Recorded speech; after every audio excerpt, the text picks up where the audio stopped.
Halo, imani yako ndio maelezo ya Mungu wako.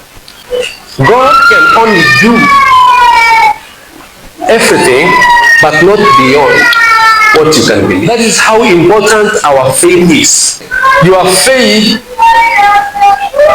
can limit or unlimit God. God cannot do beyond your belief. In the same way, on matters of faith, our vision, you have to see, the farthest you can see is where God will reach. Nabaki ngwangwino na nye yabaki ngishorot kwa yanazanga ile. Inafaa wakati unapokuwa na maono, uwe na maono makubwa. Unakuwa na maono makubwa, pia bado ni matarajio. Lord said to Abraham after Lot had parted from him, look around from where you are, to the north and to south, to the east and west. All the land that you see, I will give it to you and your offspring forever. Macho yako hapa ni muhimu sana. Tofauti kwetu na Abrahamu ni kwamba sisi hatuenendi kwa macho ya mwili, tunaenenda kwa macho ya imani. Na macho ya imani ama macho ya mwili inasuiliwa na barriers. Lakini macho ya imani inaweza kuona mwaka ujao. Macho ya imani inaweza kuona miaka 5 ijayo, miaka 10 ijayo. So Mungu anamwambia Abrahamu, kiwango na umbali ambao macho yake yanaona, ndivyo na mimi nitakupea wewe na kizazi chako milele.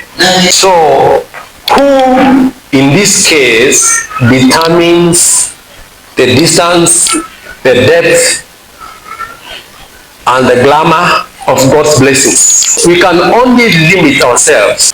It is us who can limit ourselves or unlimit ourselves. God has not given us a limit on things to believe him for. But the Bible says, to him who believes, all things are possible.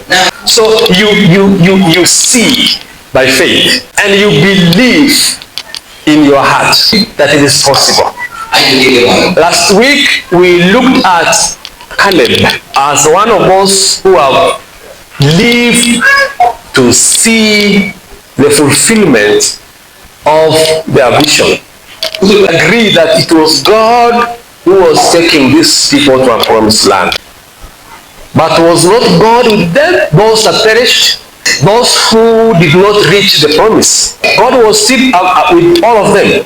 How comes that majority of them, especially the first generation that came out from Egypt, did not reach? Why is it only Caleb and Joshua?